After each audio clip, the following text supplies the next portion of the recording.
아마 이렇게 한 20페이지 일을 한 것이 아마 드물 겁니다. 한 주제 가지고. 다른 주제는 한 페이지 아니면 2페이지, 뭐 꼴랑 많아봐야 한 5페이지 정도 이렇게 하는데 왜 이 두 칸은 20페이지나 적었을까? 응? 두카의 이해가 직접적인 수행과도 연관이 있을 뿐 아니라 이것에 대한 이해 없이는 바르게 부처님의 진리를 이해를 하지 못하기 때문에 아주 자세하게 적어놓은 겁니다.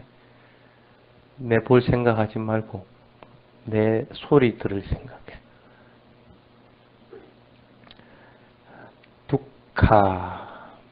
두카 하면 생각나는 게 뭡니까? 보통 사성제 그렇게 얘기하죠. 두카, 사무타야, 니로다, 마카 그렇게 얘기하죠. 고집, 멸도,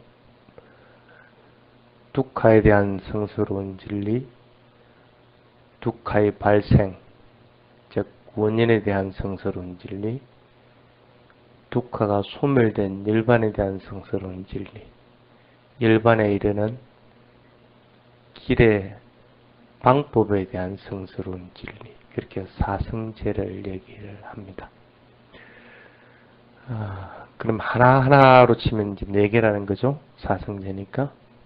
그 하나하나에 또 3개로 구분을 해놨습니다. 경전에 보면. 그렇게 돼 있죠. 그 두카를 아는 지혜. 쉽게 말하면 그 사자냐나 그럽니다. 그 진리, 두카라는 진리를 아는 지혜. 그러고 나면 어떻게 합니까? 그 두카에 대해서 이 두카가 뭔가, 이게 무슨 역할을 하는가, 무슨 기능을 하는가, 또 어떤 작용들을 하는가 하는 걸 갖다가 완전하고 또 철저하고 또 그걸 갖다 닦아나가고 그리고 내가 잘못 가지고 있는 견해일 것 같으면 버려버리고 이런 것들을 가지고 그걸 갖다 끼짜냐나라고 그렇게 합니다. 그러고 나면 그 두카를 까따냐나 해가지고 완전하게 인식해서 아는 지혜. 그렇게 3등분으로 해놔놓습니다. 고에 대해서도 3등분으로 해놔놓고 집에 대해서도 3등분, 멸에 대해서 3등분, 도에서도 3등분 이렇게 해놔놓죠. 그래서 고집멸도를 설명할 때 4가지만 이렇게 서술형으로 써놓은 법이 없습니다. 하나에 대해서 3가지 방법으로, 또 하나에 대해서 3가지 방법. 그래서 12가지 문장으로 써놔놨습니다. 참 부처님이 참 정확하신 분입니다. 그냥 무조건 이것이 고다 하고 던져놓는 법은 없습니다. 이게 고인데 이게 왜 고인가? 이게 무슨 역할을 하는가? 낱낱이 다 분해를 해놓습니다.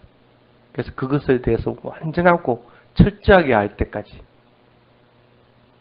그리고 나서 취할 것, 버릴 것 가려가지고 닦아나갈 것, 닦지 않아야 될 걸 갖다가 완전하게 구분해주고 그러고 나면 그것을 완전하게 자기가 철저하고 닦아나가고 할 것 같으면 자기가 그것에 대해서 완전하게 이해를 합니다. 그래서 이렇게 3등분으로 나눕니다. 고에 대해서도 마찬가지고 집에 대해서도 마찬가지고 멸도도 마찬가지고 그렇게 이제 구분해 놓은 방식이 부처님이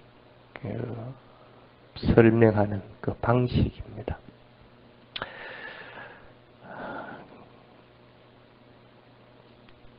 일상적으로 대부분의 종교들은 그렇게 얘기를 하지 않습니다.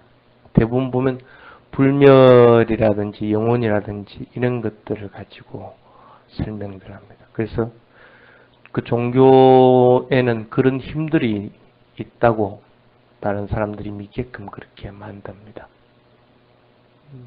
그것도 다른 사람들이 그렇다고 또 인식을 하고 있고, 이제 그게 일반적인 이제 종교의 그 패턴들입니다.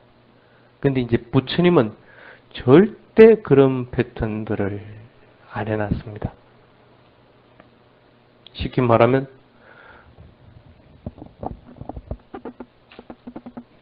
이 속에 뱀이 있다.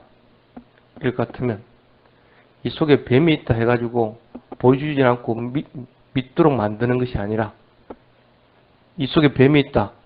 그럼 내가 이거 뱀을 확인하려니까 이거 무서워가지고 도저히 할 용기가 안 난다. 그럴 것 같으면 네가 용기 없는 걸 먼저 인정하라. 용기 없는 거 인정하라. 인정을 하고 나서 그러고 나서 용기가 생기는 법을 내가 가르쳐 주겠다. 그럼 요렇게 할 것 같으면 용기가 생긴다. 뭐 쉽게 말하면 이걸 뱀이라고 생각하지 말고 뱀이 너를 또 문다고 생각하지도 말고 이 안에 있는 걸 요렇게 잡을 것 같으면 뱀을 안 문다. 이런 것들을 철저하게 밝혀주는 거야. 그러고 나서 내가 손을 갖다 여기 속 내밀어 갖고 요 안에 있는 걸 갖다가 탁 잡아보니까 진짜 뱀이거든. 그럼 뱀이구나 하고 확인하는 이런 방법을 쓴다. 그냥 이거 안 보여주면서 뱀다 하고 믿으라 이러는 법은 없다는 거예요. 그게 이제 뭐냐면 진리에 대해서 여러분들이 이해해야 되는 방식입니다. 우선 두카를 설명을 했다. 그렇다면 그 두카에 대해서 여러분들이 알고 있는가 없는가 하는 거 분명하게 인식해라는 거예요. 모른다 할 것 같으면 어떻게 해? 모르면 알도록 해야 되는 거야. 어떤 게 두카인지를 갖다가. 그래서 그걸 알도록 하고 만약에 그걸 이제 두카에 대해서 이해를 할 것 같으면 이 두카가 왜 생겨났는가 하는 걸 갖다가 알도록 해야 되는 거고 그걸 갖다가 알고 나서는 자기가 이게 이제 두카구나 하는 것도 완전하게 이해를 하게끔 되고 이런 방식을 지어야 돼요. 그래야만이 그게 자기 것이 되는 것이지 다른 방식으로 해서는 안 된다. 그래서 그걸 갖다가 부처님은 고집 그리고 멸도라고 하는 방식으로서 설명을 해봤습니다. 그래 하더라도 하나라도 명확하게 구분해서 세 가지로서 구분을 하지 않으면 또 사람들이 모른다는 거예요. 그냥 이것이다 하고 던져주는 것이 아니고 그걸 갖다가 일일이 다 구분하는 방식을 썼다는 것입니다. 그게 이제 부처님의 방식인데 그래 하려면 최고 전제 조건이 뭡니까? 여러분이 먼저 현 상태를 지금의 내 상태를 갖다가 먼저 인정해야 돼. 인정하지 않으면 아무것도 안 되는 거야. 그건 다른 사람들이 어떻게 보든 간에 자기 자신은 자기가 더 잘할 거 아니야. 그럼 내가 이거 알고 있는지 없는지 하는 거는 자기가 안다는 거야. 그러면 알고 있으면 알고 있다고 해야 되는 거고 모르고 있으면 모르고 있다 해야 되는 거고 그리고 요만큼 알고 있으면 요만큼 알고 있다고 얘기되지 더 부풀려가지고 할 필요성은 없다는 거야. 그럴 것 같으면 일단은 본질 자체를 접근을 못한다는 거야. 아까 선생님 같이 다 알고 있습니다. 나중에 물어보면 모른다고? 그러면 다 알고 있습니다 하고 얘기를 해서는 안 되는 거라. 한번 읽어봤을 뿐입니다 해야 되는 거고.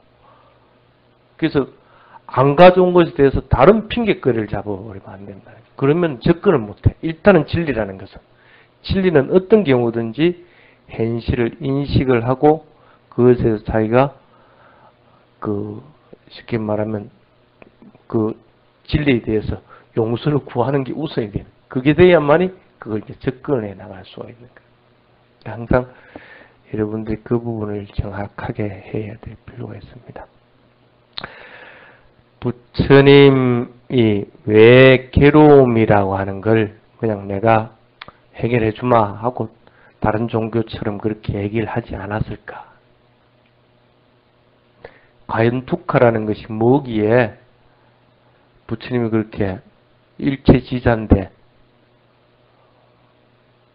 이것을 낱낱이 구분해 가지고 그것을 스스로 이해하고 정득하게끔 만들었을까? 왜 그랬을 것 같아요?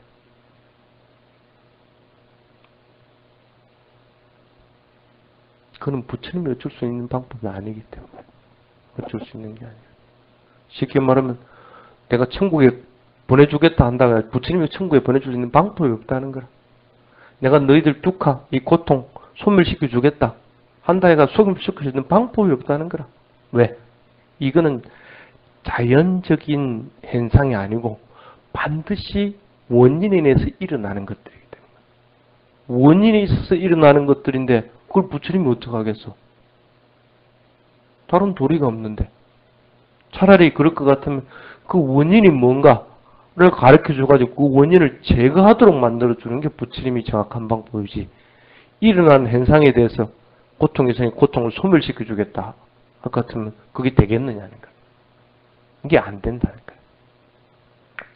그게 이제 이 사성제를 설한 근본적인 이유입니다.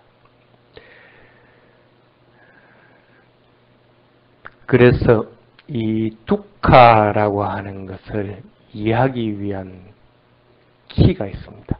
열쇠. 두카는 뭐로 가지고 이해를 하겠어요? 뭐로 가지고 이해해야 될까? 부처님이 쉽게 말하면 뚝딱 해가지고 없애주지도 못하는 것만. 이거 어차피 내가 조사 확인해보고 철저하고 완전하고 해가지고 내가 수행해가지고 이거 딱 아는 수밖에 없다는 얘기인데 뭐로 가지고 이해하게 해야 되겠어? 뭔가 이거 풀 수 있는 방법을 찾아야 될 거 아니야? 뭐로 가지고 이해를 해야 되겠어요?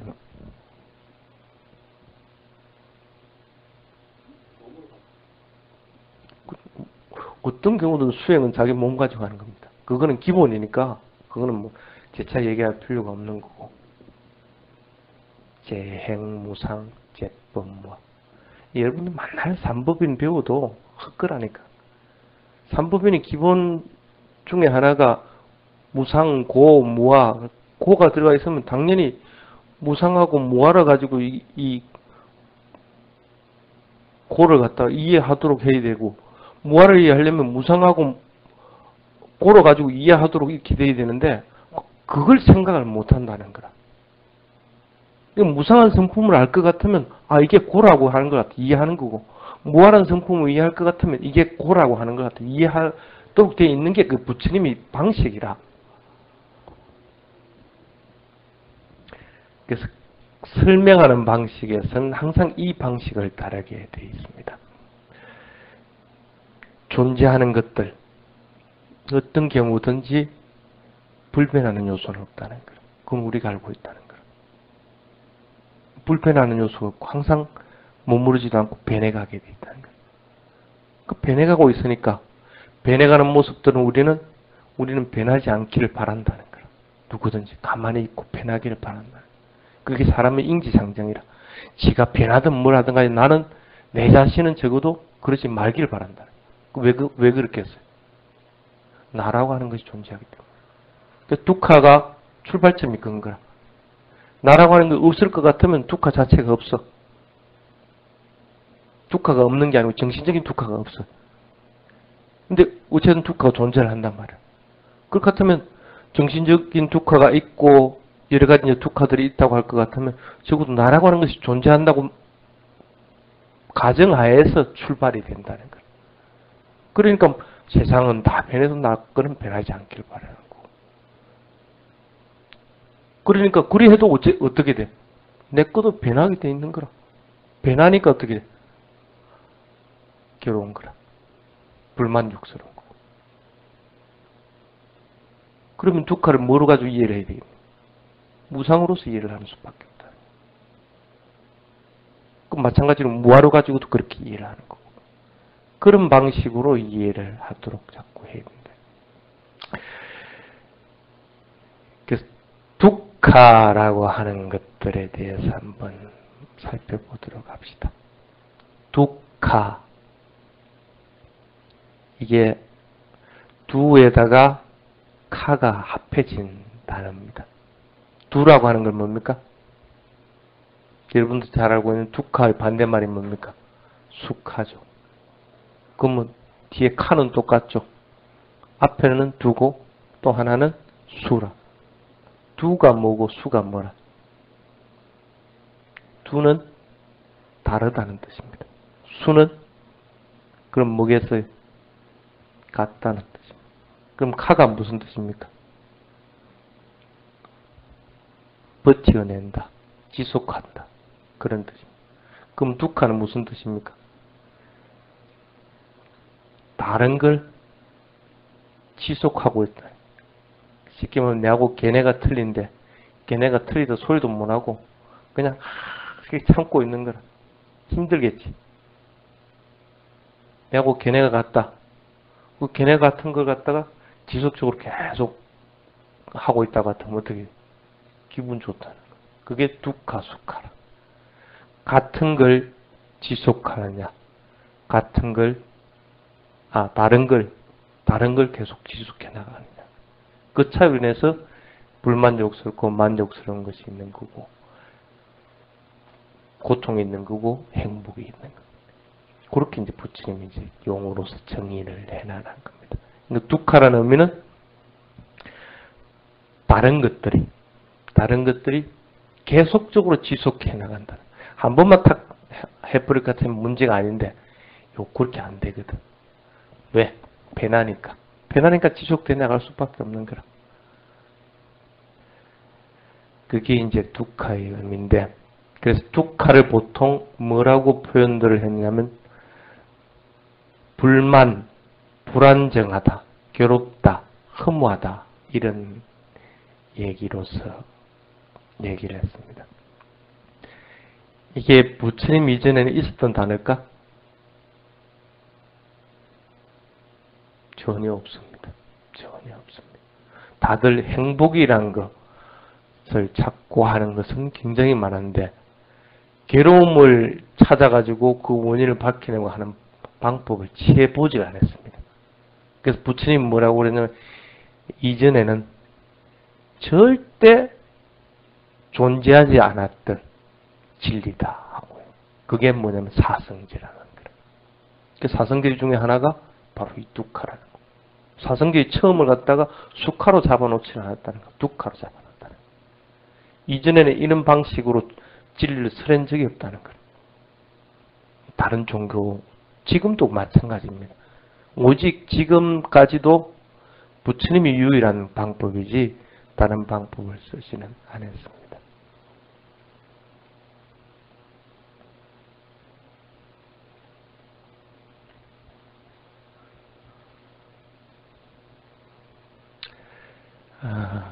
그러면 두카의 의미가 우리가 쉽게 말하면 생각하는 거하고 반대라는 얘기하고 마찬가지거든.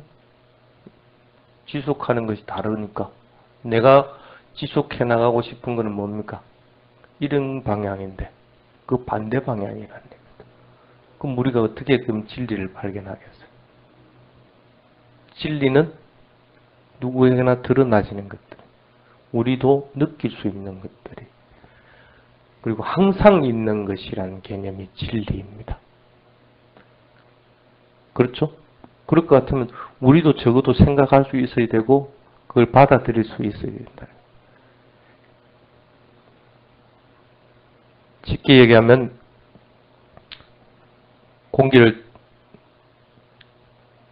시원한 공기를 더 마시고 싶다. 그런 바람을 가진다. 그런데 시원한 공기는 절대 내가 더 마시고 싶다가 더 마시지는 것은 아니라는 거예요. 그럼 시원한 공기를 더 마시려고 같으면 계속적으로 들이마시기만 하면 됩니다. 근데 그렇게 안 된다는 거예요. 들이마셨으면 반드시 내뱉어야 된다는 거예요. 내뱉지 않으면 다시 들이마실 수가 없으니까. 근데 우리 바람은 계속 들이마시기만 하길 바란다. 그러니까 어떻게 돼? 불만족이 생겨난다. 세상은 진리라고 하는 것은 멀리 감춰져 있는 것이 아니라는 거예요. 내가 경험하고 내가 또 살아있는 이것 자체가 바로 담마라는 뜻입니다. 그래서 담마가 진리 같으면 보편타당한 것이고 누구든지 경험할 수 있는 것들이에요. 근데 이걸 갖다가 우리가 쉽게 말하면 경험을 할 것 같으면 두카를 이해하게 된다는 거예요. 쉽게 숨을 들이쉬는 데서 이것이 뚝하고 난 것 다 이해할 것 같으면 진리를 체험하게 된다. 저 멀리 가서 진리를 찾아오는 것이 아니라 그게 이제 진리를 찾는 방법입니다. 단 우리가 생각하는 방식으로 생각할 것 같으면 절대 진리는 찾을 수가 없겠지. 왜? 사람 마음은 일반적인 사람의 마음은 진리와 정반대의 방향으로 자꾸 나아가고자 하기 때문에. 그래서 뚝하라는 거야. 자, 이제 뚝하에 대한 의미는 파악을 했을 거라고 봅니다. 그래서 그 부분이 1페이지에 있는 내용입니다. 누구든지 생명은 행복하기를 추구하고 바라고 나아가고 있다는 것으로서 얘기했습니다. 그래서 즐거움을 찾아가는데 꼭 그렇게 되는 것은 아니다. 그래서 우리 삶 속에서는 우리 살아가는데 경험되는 것은 즐거움이 있고 괴로움이 있고 그런 건데 그 즐거움도 변하는 속성을 지니고 있고 괴로운 것도 또 변하는 속성을 지니고 있다. 그러니까 뚝하는 뭐로가 찾는다고 그랬어요? 변하는 것에서 찾는다고 그랬죠. 그럼 쉽게 말하면 즐거운 것에서도 내가 뚝하를 경험하게 되는 거고 변하는 속성을 지니고 있으니까 괴로운 것에도 내가 뚝하를 경험하게 되게 어떤 것이든 변화하는 것들이기 때문에 그래서 모든 것들에서 모든 대상에서 뚝하를 체험하고 이해할 수 있게끔 된다는 그런 얘기입니다. 그게 이제 1페이지에 있는 겁니다. 조금 더 구분해서 얘기하는 것이 이제 2페이지에 있는 내용입니다. 뚝하라고 하는 것을 보통 사람들은 7가지로 구분을 합니다. 그게 뭐냐면 뚝하 뚝같다 해가지고 보통 한문으로 고고라죠. 고통에 기인한 괴로움이라는 뜻입니다. 쉽게 말하면 앉아있는데 다리가 아프다. 참기 어려운 육체적인 고통. 또 누가 애를 먹여가지고 내가 정신적으로 스트레스를 받아가지고 일어나는 정신적인 괴로움. 이런 것들이 쉽게 말하면 뚝하 뚝같다라고. 괴로움으로 인해 가지고 일어나는 괴로움이라는. 그 다음에는 뭡니까? 배나하는 것. 배나하는 것. 서로 인해서 일어나는 괴로움. 아무리 즐거운 것도 즐거운 그대로 가만히 있지 못하고 배난다는 것. 괴로운 것도 배나는 거고 즐거운 것도 모든 것들은 배난다. 그 배나하는 것으로 인해서 일어나는 괴로움. 안 변했으면 좋겠는데 내가 돈을 10원을 가지고 있으면 10원이 항상 내한테 있었으면 좋겠는데 이게 그렇게 안 된다. 어쩔 수 없이 써야 되는 거고 아무리 즐거움을 가지고 있다 하더라도 즐거움이 끝날 때가 있다. 이게 변한다는 거예요. 변하지 않기를 바라는데 변하는 것에 의해서 일어나는 괴로움이 있다는 거예요. 그래서 그것으로 인해서 정신적인 괴로움으로 연결되고 절망으로 연결되기 때문에 그것도 하나의 괴로움이다. 그렇게 합니다. 윗발이 남아 뚝같다. 그렇게 얘기합니다. 배나는 성질로 인해서 일어나는 괴로움. 그 다음에 또 하나가 뭐냐면 상카라 뚝같다. 형성된 것. 형성된 것. 형성된 것이라는 어떤 뜻이냐면 즐겁다 할 것 같으면 즐거움을 계속 유지하기 위해서는 얼마만큼 노력을 해야 돼요? 예를 들어서 술을 먹어서 즐겁다. 그럼 술을 안 먹으면 어떻게 돼요? 즐거움은 당연히 끝나버립니다. 그럼 그 즐거움을 계속 유지시켜주기 위해서는 어떻게 돼요? 끊임없이 술을 먹어요. 논리들 할 것 같다고. 그것 다 형성된 것들. 그 즐거운 것들, 좋은 것들로 지속시키기 위해서는 끊임없이 형성을 해야 된다. 내가 돈이 많아서 즐겁다, 행복하다. 그 행복을 유지하기 위해서는 끊임없이 돈을 벌어야 된다는 얘기예요. 이걸 형성된 것이라. 이 몸을 유지하기 위해서 어떻게? 끊임없이 씻어주고 닦아주고 해야 된다. 왜? 이 몸은 형성된 것이기 때문에. 그것으로 인해서 생기는 괴로움. 이게 어떤 경우에는 진짜 그 육체적으로 괴롭고 정신적인 것부터 그것으로 인해서 일어나는 괴로움보다도 형성된 것으로 인해서 일어나는 괴로움이 더 클 수가 있습니다. 이것도 부처님 봤을 때는 괴로움이라는 거예요. 보통 이렇게 크게 세 부류로서 이렇게 나누어주는 경우가 있고, 또 그 다음에 다시 또 두 부류로 나누는 경우, 감춰진 괴로움, 드러난 괴로움. 감춰진 괴로움이라는 것은 어떤 거냐면 이빨 같은 통증. 이빨은 사실은 통증을 느끼지 못합니다. 그리고 이놈이 완전히 썩어가지고 진짜 아프기 전까지는 요걸 잘 몰라. 이런 것들을 쉽게 말하면 감춰진 괴로움이라는. 나중에 탁 터져봐야 그게 괴로운 줄 알고. 여러분 주위에는 그런 감춰진 괴로움이 없습니까? 많죠. 거의 대부분이 아마 이렇게 감춰준 괴로움. 충족하고 싶은 욕심으로 인해서 감춰두는 거야. 근데 나중에 일정 기간이 지나 결국 충족이 못 됐다. 그럼 그때서 괴로움이 탁 터지는. 이 탁 터진 괴로움은 어디서 연유된 거라? 감춰졌던 것들. 쭉 진행되어 왔던 것들. 요것으로 인해서 일어나는 것들. 이런 것들을 보통 이제 감추어진 것들. 그래서 세상 사람들에게는 일반적으로 잘 알려지지 않았지만은 그렇다고 그것이 없다고는 얘기를 못 한다는 거예요. 머리가 아프다. 머리가 아파도 원인 없이 그냥 지가 머리가 아프게 해서 지속적으로 뭔가 자극을 받았을 때 이게 머리가 아파지고. 그러니까 지속적으로 자극받은 것도 사실은 괴로움이라는 거예요. 근데 그걸 갖다가 나는 애써 아니다 하고 부정하고 있었던 것 뿐인 거라. 이런 걸 이제 감춰진 괴로움이라고 합니다. 그 다음에 이제 드러난 괴로움은 여러분들이 잘 알 겁니다.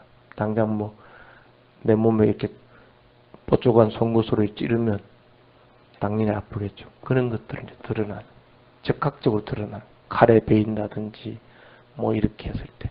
그래서 두칼을 나눌 때는 또 이 두 가지 방법으로 나누는 경우가 있습니다. 그 다음에 또 두 가지 방법으로 나누는 것은 간접적인 것과 직접적인 것. 직접적인 것은 쉽게 말하면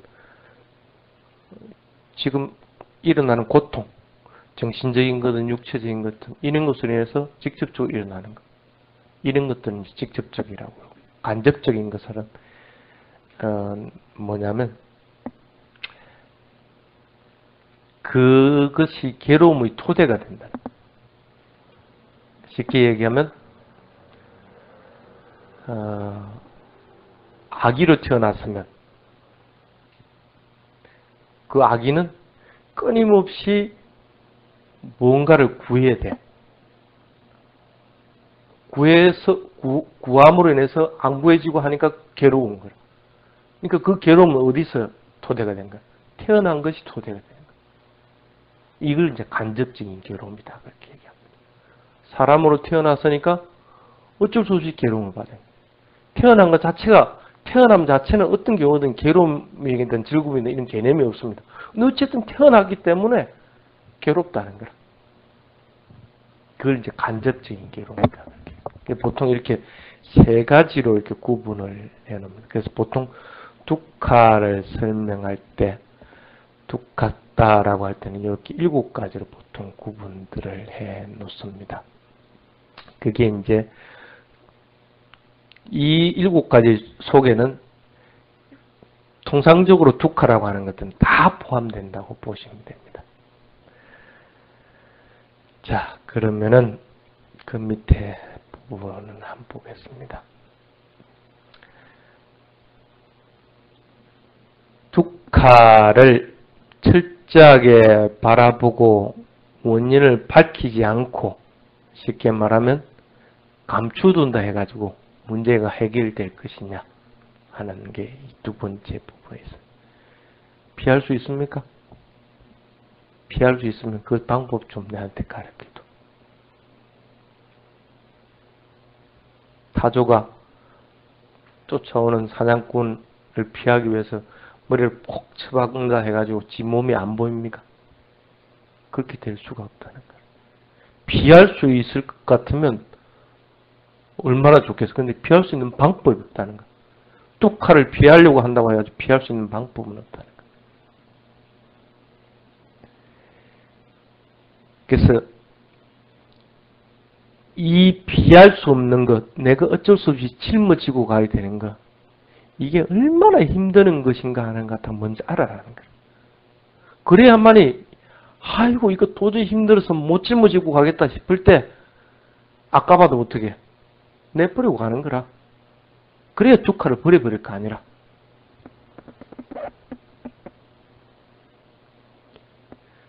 뚜카의 속성을 낱낱이 분해해가지고 알 것 같으면 아, 이 뚜카라는 거 이거 아무짝에도 쓸모없는 기구나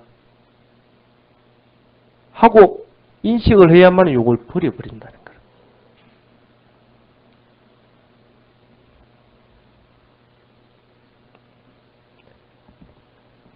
그래서 이 뚜카가 있음으로 인해서 일어나는 여러 가지 현상들이 결코 바람직하지 못하다는 사실을 내가 인식하고 인정하게 될 때 우리는 좀 더 나은 행복한 삶을 위해서 살아갈 준비를 하게끔. 그래서 대부분 사람들이 얘기했으면 착각을 한다. 뚜카, 괴로운 것이니까 이건 부정적인 것이다. 그래서 이거는 감춰두고 아예 뭐 꺼내지도 말자. 이렇게 얘기를 해요. 그래서 일부 학자들도 그런 얘기를 합니다. 그래서 이거 말고 좀 좋은 거, 부처님 말한 거 좋은 거 얼마나 많은데 그거 그냥 얘기하자는 거라. 쉽게 말하면 죽음에 대해서 얘기한다. 뭐 이렇게 할 것 같으면 스님 하고 많은 것 중에 뭐하러 그걸 얘기합니까? 섬찟하게 그런다는 거라 사람들이. 근데 이거 버려두고 갈 수가 없는 건데 어떻게 할 거냐는 거라. 부처님이 아무리 좋은 것만 끄집어낸다 해가지고 이걸 갖다 감춰두고 비밀스럽게 해가지고 한데 가지고 이걸 갖다가 영향을 안 미치는 것도 아니고 안 드러나는 것이 아닌데 어떻게 할 거냐는 거라. 차라리 그럴 것 같으면 요놈을 갖다가 정확하게 더 끄집어내갖고 완전히 그냥 없애버리라는 거라. 없애버리고 원인을 없애버릴 것 같으면 뭐 그럴 필요성이 없어진다는 거라.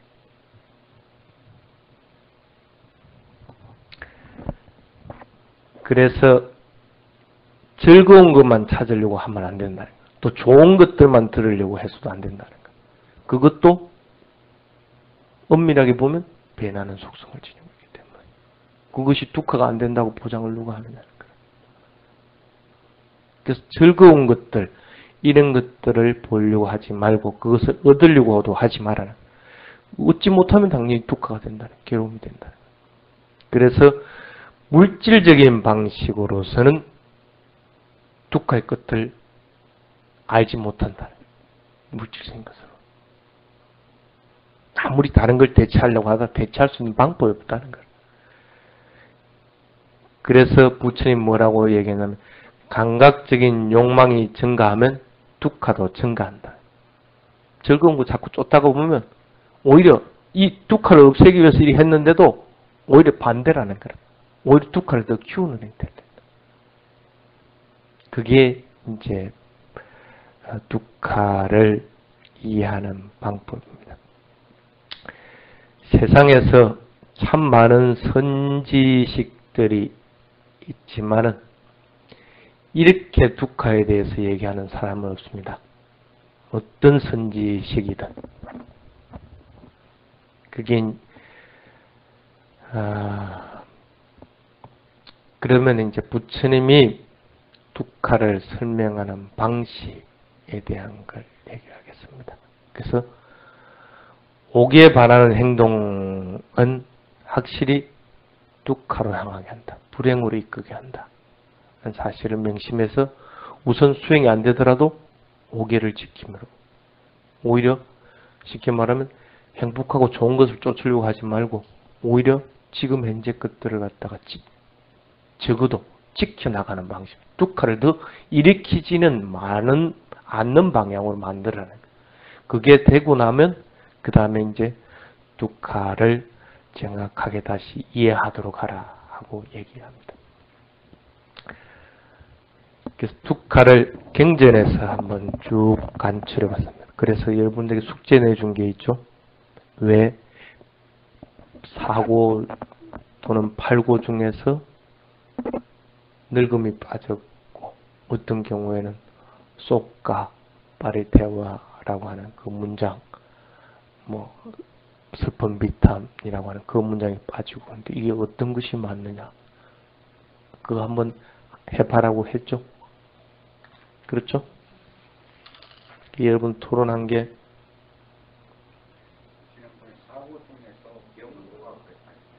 예, 그 뱅구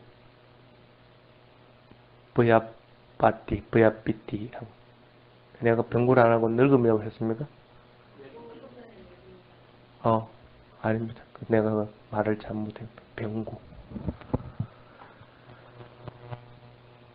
여러분들이 결론 내린 것은 생로사는 재행무상의 법칙에 피해갈 수 없으나 병은 피할 수 있는 예외적인 상황이 있기 때문에 병을 사고에서 제외한 것이다.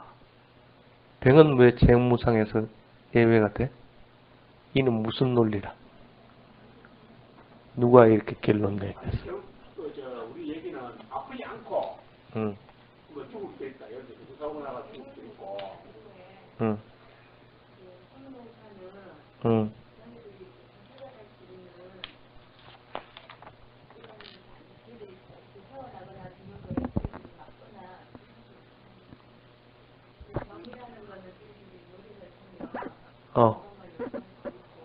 건강을 유지할 수도 있고.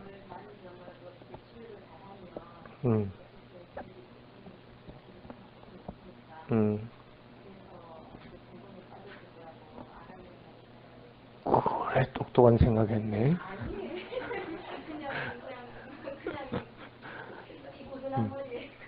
병을 쉽게 말하면 여러분들 일반적으로 얘기하는 그 육체적인 병들, 이것만 병이라고 얘기했습니까? 부처님이 언제? 가장 큰 질병은 뭐라고 그랬어요? 배고픔이 가장 큰 질병이다. 그럼 배고픔도 질병에 해당이 돼. 그럼 뭐 병 아닌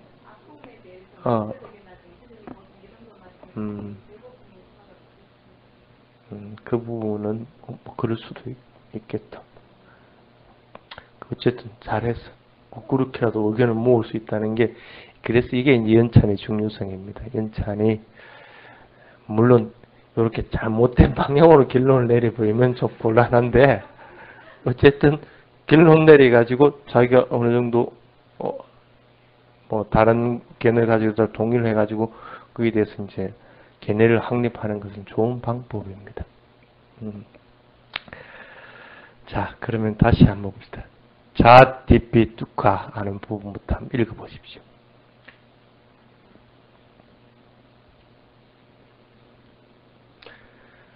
이게 왜 그러냐면 여기에 적은 그하고 다른 경전에 나오는 거하고는 틀립니다. 그래서 자티피 뚜카, 자라피 뚜카, 다음에 버야피티 뚜카, 그 다음에 마라람피 뚜카, 그렇게 돼 있죠? 맞습니까? 병들음. 어떤 경우는 버야비띠, 버야답비라고 이렇게 태국 그 경전에는 또 나와 있습니다. 버야딥비든지 버야답비든지 똑같습니다. 그래서 그 버야답비가 들어간 게 있고, 어떤 경우에는 쏘까 바리데와 두카 도마나사 수빠야사 비두카라고, 슬픔, 비탄, 육체적인 고통, 정신적인 괴로움, 절망이라고 하는 괴로움, 이 부분 구절이 빠져 있는 것도 있고 어떤 경우는 들어있기도 하고 이렇게 됩니다. 근데 공통적인 것은 뭐냐면 이 두 문장 중에 하나는 반드시 있다. 두 문장이 다 있는 것도 있고 어떤 곳이든지 하나는 있게 돼요. 쉽게 말하면 병들음이 없으면 반드시 그 문장에는 슬픔, 비탄, 육체적인 고통이라고 하는 그런 문장이 들어있고 안 그러면 이 슬픔, 비탄이 빠져있으면 병들음이라는 것이 들어있기도 합니다. 여러분 논리를 할 것 같으면 뭐라고 얘기해야 되나? 어쨌든 논리가 바른 것은 아닌 것 같아요. 그래서 병들음이라는 것이 그럼 부처님이 어떨 때는 이걸 빼고 어떨 때는 이걸 빼고 왜 이렇게 했을까요? 보통 우리는 삼빤유타냐나 일체 지혜를 가진 부처님 그렇게 얘기합니다. 모든 것을 다 아시는 부처님이 뭐 기억력이 왔다리 갔다리 해갖고 어떨 때는 요게 였고 어떨 때는 요건 안 였고 이렇게 했을까? 그렇게 했을 수는 없겠죠. 반드시 원인이 있기 때문에. 이게 후대 사람들이 이제 그걸 이제 원인을 밝혀놓기를 뭐라고 했느냐면 이건 절대 부처님 잘못 아니다. 부처님 잘못 아니다. 이 문장에서 병들음이 빠져있는 문장을 전체를 한번 추려봤어. 추려보세요. 공통적인 게 뭐가 나오느냐면 율장 부분에서만 한 두 군데가 그래. 경장에는 그런 게 없어. 경장에는 겨우 하면 이 병들음은 들어있는데 어떤 경우에는 이 슬픔 비탄이라고 하는 이 부분이 한 문장 정도 빠져있는 경우가 있기도 해. 근데 이제 대부분은 동일해. 이 전체가 다 들어있는. 율장 부분은 보면 이 부분이 빠져있는. 그래서 대부분 후대 주석가들이 이제 설명하기를 이제 뭐라고 하느냐면 이거 틀림없이 1차 결집할 때 율장은 누가 송출했어요? 아난다가 했죠. 율장은 라울라가 했죠. 경장은 아난다가 했죠. 그러니까 라울라 같은 경우에는 부처님 말씀을 직접 지근거려서 들은 것이 아니기 때문에 이 부분에 오해가 있을 수가 있다. 그래서 1차 결집 때부터 아예 이렇게 만들어져 버린 거예요. 율장을 송출한 분이 이 부분을 빼고 송출을 해버려요. 근데 다른 그 장로 스님들도 이 부분에 대해 착각을 하게 된 거예요. 경장은 그 대신에 경전 같은 경우에는 대부분이 보면 이 부처님에게서 설명 듣는 그 경전은 대부분이 유통을 합니다. 이 부분을 부처님이 얘기했다가 그 직접 만드는 사람에게도 전하고 이렇게. 율장 같은 경우에는 그것에 해당되는 사람들에게 먼저 이렇게 그 공고하는 행식. 이거 하지 마라. 이건 이렇게 해라.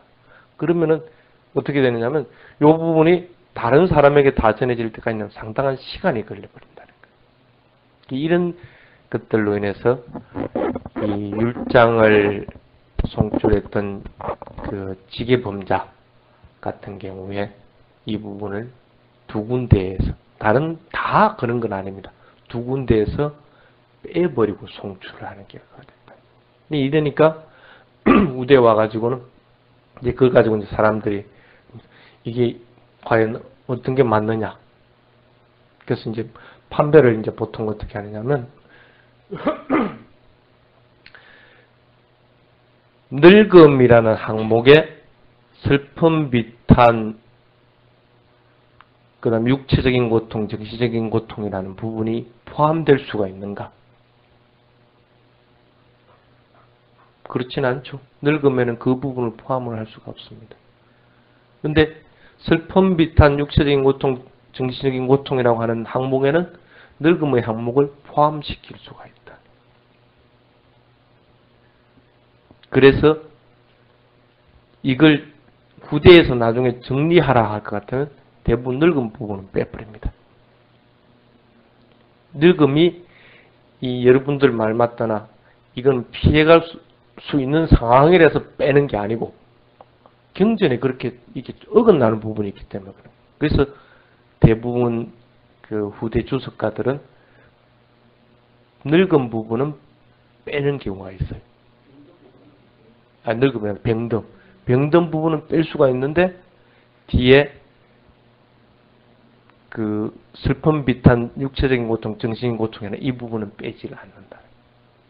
어쨌든 이 병든 부분을 포함을 할 것 같으면 8고 형태가 되는 거고 빼면 7고 형태가 되는 거예요. 대부분 이렇게 이제 주술합니다. 그래서 설명하는 사람이 7개를 설명하는 경우가 있고 8개를 설명하는 경우들이 있습니다.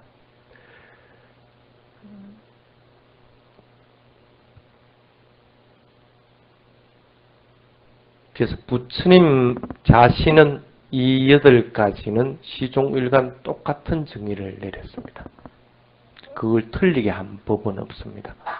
뒤에 완벽하지 못한 분들에 인해서 그런 오류들이 생겨날 수가 있습니다. 그 대신에 우리는 절대 이 부분을 추론할 수는 없습니다. 추론할 수는. 부처님 말씀을 갖다가 우리가 추론할 수 있는 능력이 되지를 않습니다. 단 그 부분을 갖다가 내가 체험해보고 통찰해보고 나서 아 이랬을 것이다 하고 스스로 발견할 수가 있습니다. 그래서 그걸 후대 사람들이 발견한 게 뭐냐면 7가지로 정립했을 때는 병들은 부분은 슬픔 비탄 정신적인 육체적인 고통 속에 포함될 수가 있기 때문에 이 부분은 빼도 무방하지 않겠느냐 하고 이제 얘기들 하는 것 뿐입니다. 그 부분에 대한 것인데, 여러분들이 이제 스님이 의도했던 것은 그겁니다. 근데 이걸 재형무상의 법칙에서 피해갈 수 있다고 이렇게 이제 결론을 내렸기 때문에 좀 스님 입장이 좀 오해했습니다. 어떤 경우든 재형무상에서 피해갈 수 있는 것은 아무것도 없습니다. 병들음도 마찬가지입니다. 어떤 경우 단지 아까도 얘기했죠. 두카라고 하는 것은 드러난 두카가 있고 드러나지 않는 두카가 있습니다. 드러나지 않는 두카가 병들음이 포함이 안 되나? 지금 내가 건강하다 해가지고 그건 아니라는 거예요. 그래서 재형무상을 벗어날 수 있는 방법은 전혀 없어요. 자, 그게 이제 첫 번째 여러분들에게 전도 줬던 것들이고, 그러면 이제 하나씩 이제 구분해 보도록 하겠습니다. 자띠라고 하는 태어남. 태어남은 여러분들에게 한번 얘기를 해줬죠? 그렇죠? 그걸 구분을 굉장히 잘 해가지고 얘기를 해줬습니다. 그리고 또 이게 설명을 또 해놔놨기 때문에 크게 그 부분은 얘기를 하지 않고 다른 부분에 대해서 얘기를 하겠습니다. 태어남이 있으려면 어떻게 돼요? 2가지 형태가 있습니다. 쉽게 말하면 자궁에 사람일 경우에 자궁에 착색하는 과정이 있고, 또 하나는 그게 자궁에 붙어서 성장해서 밖으로 탁 놓을 때까지 과정이 있고, 이게 이제 2개의 과정이 있습니다. 그래서 난생 입태, 이제 한문으로 풀이할 때 그렇게 얘기하고, 그 다음에 태생 입태, 그러니까 태에 들은 거. 난생 입태는 태에 들기까지 과정. 근데 이제 논란이 되는 게 뭐냐면 난생 입태 과정. 의학에서는 뭐라고 그럽니까? 아기가 생기려면 정자와 난자가 만나면 아기가 생긴다, 그렇게 얘기합니다. 근데 불교에서는 뭐라고 얘기해요? 그렇게 얘기 안 하죠? 정자와 난자는 당연히 있어야 되는 거고 하나 더 첨가되는 게 있습니다. 피. 이것에 대한 정자, 난자와 피를 근원으로 해서 쉽게 말하면 태어남이 시작된다 하고요. 그 얘기는 뭐냐면 아기를 가지겠다는 마음이 가지지 않는 상태, 그리고 그런 피가 나오지 않은 상태에서는 만들어지지 않는다는 얘기예요. 부교적인 계획이랄까. 그래서 반드시 정자 난자와 의도하는 것에 따른 피, 이것이 개맺어야만이 난생이태가 된다 하고 불교에서는 보고 있습니다. 왜 그러냐 하면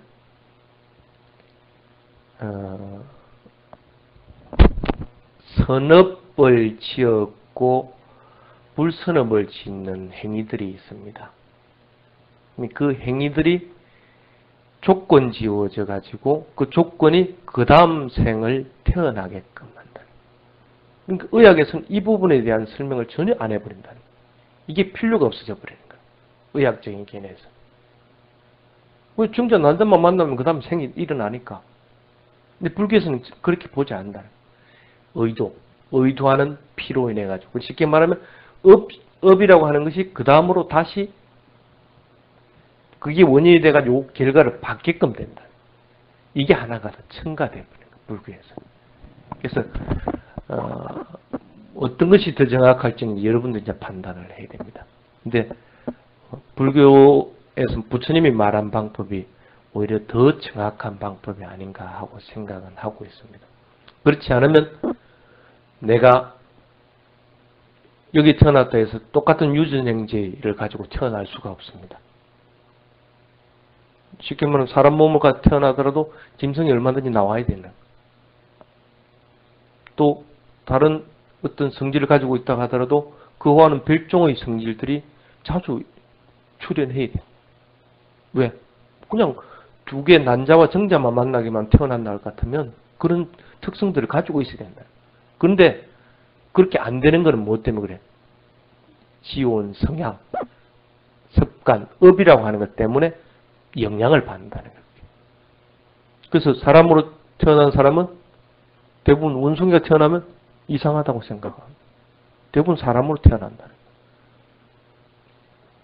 그런 특징입니다. 그런데 태어나는 것에도 불교에서는 이제 여러 가지로 이제 얘기를 했습니다. 보통 섭생이라고 하는 게 있죠. 이끼 같은데 축축한데 그걸 이제 매개라고 해서 태어나는 것. 이런 것들, 애벌레 같은 이런 것들, 그런 거 이제 섭생이라고 합니다.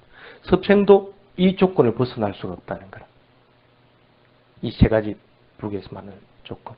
그 다음에 보통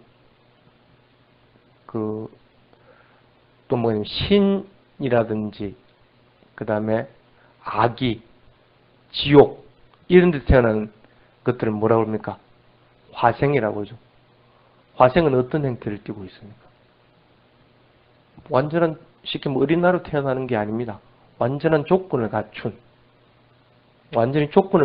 자로서 태어나게끔 됩니다. 그래서 그걸 화생이라고 그렇게 얘기합니다. 그러면 의학적인 용어로 할 것 같으면 이런 건 도저히 설명을 못합니다. 근데 불교는 이게 설명이 가능한 거라.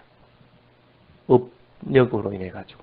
그래서 자연 발생적으로 생겨나는 걸 보통 이제 화생이라고 합니다.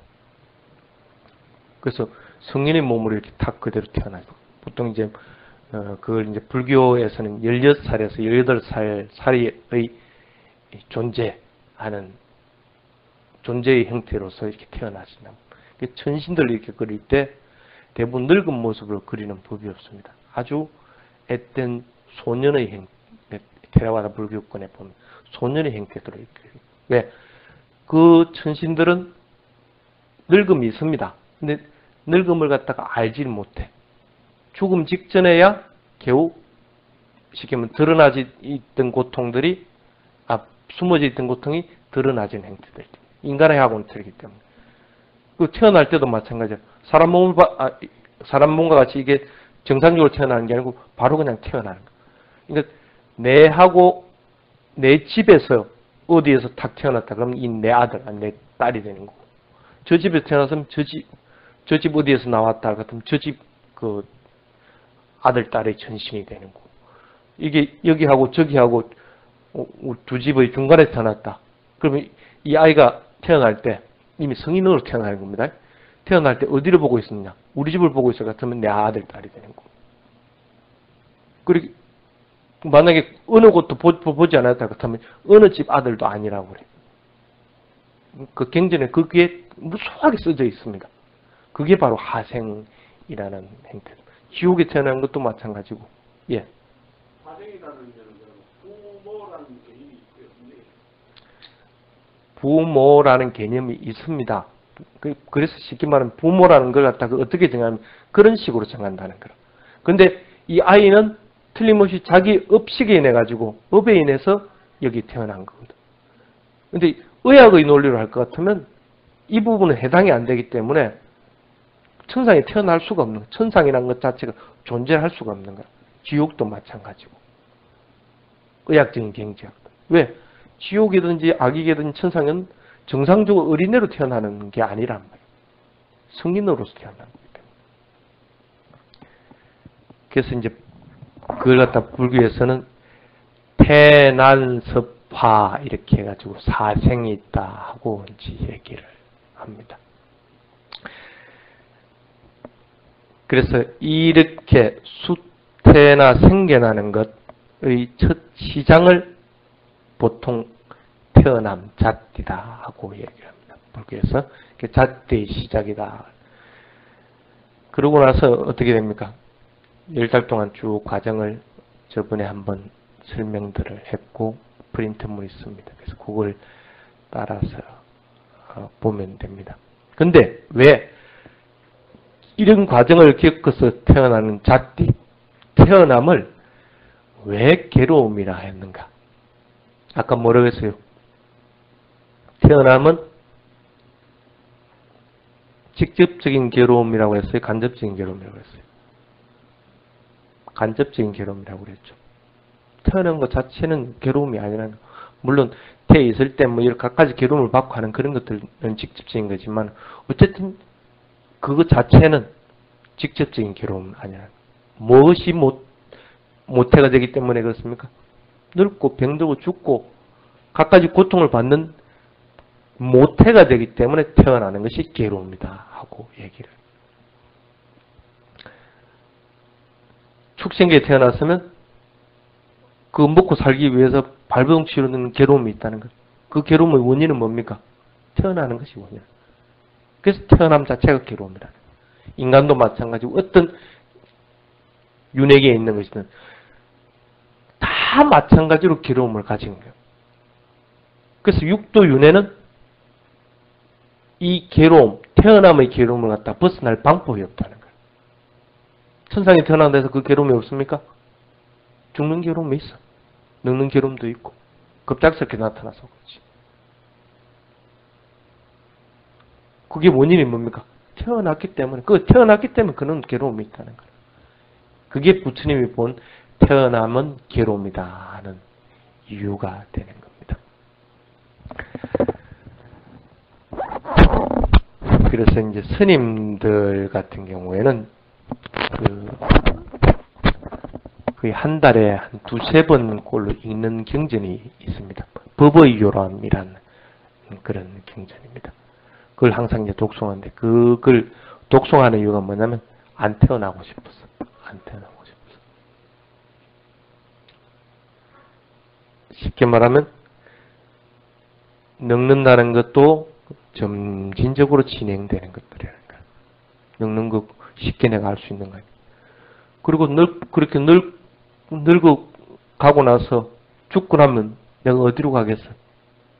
또 다음 생을 받는다는 거예요. 다음 생을 받을 때는 어떻게 받아? 내가 지은 행위에 인해서 받게 되는 거예요. 이렇게 다음 생을 받을 때 뭐 잘 사는 집에 태어날 수도 있고 못 사는 집에 태어날 수도 있고 아니면 저기 뭐 지옥에 태어날 수도 있고 그렇다는 거예요. 그렇게 계속적으로 태어나고 죽고 태어나고를 계속한다. 근데 누구든지 잘 사는 집, 좀 좋은 조건을 갖춘 집에 태어나길 바란다는 거예요. 그게 이제 쉽게 말하면 법의 요람이라는 거예요. 그러고 싶으면 네. 그럼 어떻게 해야 돼? 내가 지금 짓는 행위들을 좀 더 좋은 행위들, 바른 일들을 많이 해야만이 좀 더 좋은 조건으로 태어난다. 그래서 지금 현재 좀 더 좋은 거 많이 하자. 선행을 많이 하자. 하고 이제 되뇌이게 되고. 그것도 어쨌든 또 변해가지고 나쁜 데 태어나기도 하고 계속 윤회를 한다. 그것도 못 보겠다 할 것 같으면 아예 태어나지를 말자. 하고 이제 안 태어나려면 어떻게 해야 돼요? 이 둑화를 이해하는 수밖에 없는 거라. 그래서 둑화의 원인을 갖다 끊어버려야 되는 수밖에 없는 거라. 그게 이 법의 요람이라는 경입니다. 그걸 갖다 한 달에 한 두세 번은 꼭 읽어. 그러면서 에이구 참 이거 빨리 내가 이 윤회고로부터 벗어나야지 하는 생각을 가집니다. 윤회고로부터 벗어날 수 없으면 적어도 나쁜 일 하지 말고 좋은 일 하자. 그래서 좀 더 좋은 조건에 태어나자 하고 그렇게 이제 얘기합니다. 그래서 두카 중에서 자띠 부분에 대한 설명을 했습니다. 자띠 부분은 쭉 읽어보면 크게 어려운 부분은 없을 것이라고 봅니다. 어쨌든 태어났기 때문에 육체적인 고통과 정신적인 고통이 일어난다. 이 고통에서 완전히 벗어나려면 어떻게 해야 된다고? 안 태어나면 더 이상 재생 안 합니다. 안 태어나면 이 고통 안 받는다는 거예요. 그래서 태어난 것 자체는 괴로움이다. 그게 이 자띠의 의미입니다. 모든 존재는 항상 두카를 만날 수밖에 없다. 태어남이 없으면 이 두카, 괴로움도 없다. 그래서 이 태어남이라는 것 자체 자띠비 두카다 하고 얘기를 합니다. 그 다음에 늙음 부분에 가만히 보자. 시간이 너무 오래돼 버렸는데 이러다가 이거 두카 가지고 몇 시간을 하겠는데 어쨌든 자띠는 두카란 것들을 이해하도록 하겠습니다. 다음 시간은 조금 빠르게 좀